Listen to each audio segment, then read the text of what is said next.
নমস্কার, আমি নন্দনা লাইফস্টাইল থেকে বলছি। তোমাদের স্বাগত করছি। আশা করি তোমরা সবাই ভালো আছো। আজকে আমি চিংড়ি মাছের ভাপা করব। তো চিংড়ি মাছের ভাপা আমি কি করে করি দেখো।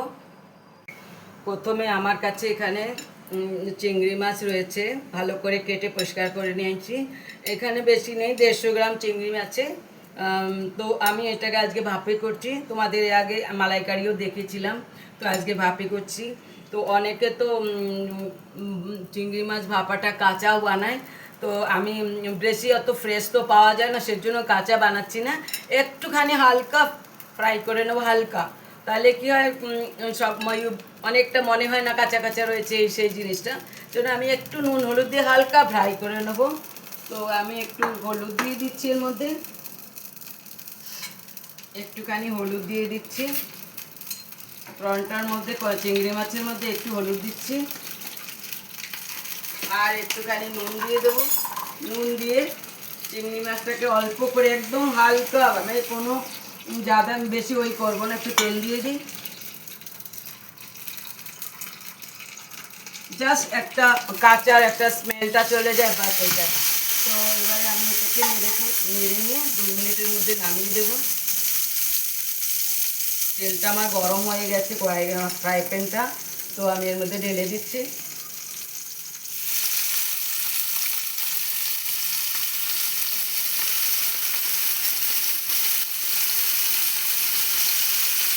যতক্ষণে এটা ফ্রাই হবে আমি তোমাদের দেখিয়ে দিই এর মধ্যে আমি কী কী মেলাবো।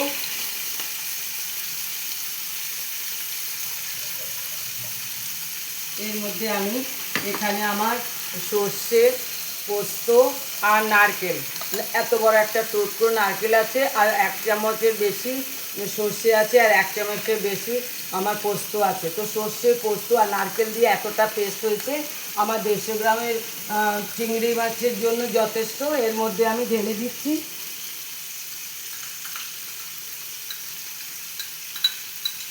এর মধ্যে আমি একটুখানি নুন দেবো। নুন দিয়ে এটাকে বাড়িয়ে তৈরি করে নিই, যেটা ভাপের মধ্যে থাকবে। নুন এখানেও একটু আছে, তো অল্প দেবো একটু। আর একটুখানি বেশি হলুদ দেবো না, কারণ ভাপেতে বেশি হলুদ দেওয়া হলে ভালো লাগে না দেখতে, একটু হোয়াইট হোয়াইট হলেই ভালো লাগে। তো একটুখানি হলুদ দিলাম, বিনা হলুদে তো রান্না হয় না। তো একটু ধনে পাতা কুচি দিচ্ছি। ততক্ষণে আমার মাছটাও একটু উল্টে দিই। বাস হালকা সতে কারা হচ্ছে, বেশি ওই করবো না। কাঁচা জিনিসটা একটা স্মেল থাকে, ওটা মানে অনেকে তো পছন্দ করে না, তোমরা এইভাবেও বানাতে পারো। আর একটু ফ্রেশ হলে তোমরা কাঁচা বানাতে পারো, ওটাও ভালো লাগে। তাহলে এটা হয়ে গেছে, আমি গ্যাসটা বন্ধ করে দিলাম। এইবারে দেখো আমি এটার মধ্যে কি কি মিলাবো। হলুদ হয়ে গেল, একটুখানি সর্ষে, নারকেল, পোস্ত, আর একটু কাঁচা তেল দেবো এর মধ্যে। কাঁচা তেলটাই মেন এখানে, বেশি করে দিতে হবে, কারণ আমি তো এটা ভাজছি না। তো কাঁচা তেল দিলাম, আর দেব কাঁচা লঙ্কা চিড়ে দিয়ে দেবো, তোমাদের যেরকম পছন্দ। এমনি সর্ষে পোস্ত লঙ্কাতে আমি কাঁচা লঙ্কা দিয়ে পিছিয়েছিলাম, 2টো লঙ্কা দিয়েছিলাম। ঝাল যেরকম খাও সেটা তো নিজের উপরে। তো আমি এখানে আরও 3টে কাঁচা লঙ্কা দিচ্ছি, আর একটা এমনি আস্ত দিয়ে দেবো। ঝালঝালি হলে ভালো লাগে ভাপেটা। তো আর একটা আমি আস্ত দিয়ে দিচ্ছি।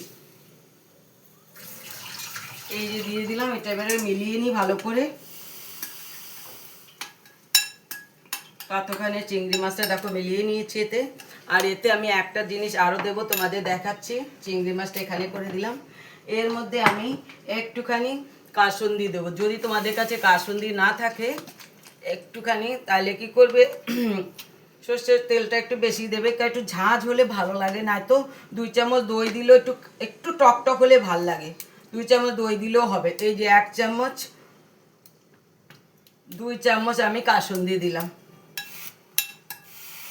বাস হয়ে গেল। এইবারে আমি চিংড়ি মাছটা একটু পরে দিয়ে দেবো, তোমাদের দেখা যায়। একটু চিংড়ি মাছটা ঠান্ডা হয়ে যাক। তো এইটা আমি এবারে প্রনটা এর মধ্যে মিলিয়ে দেবো।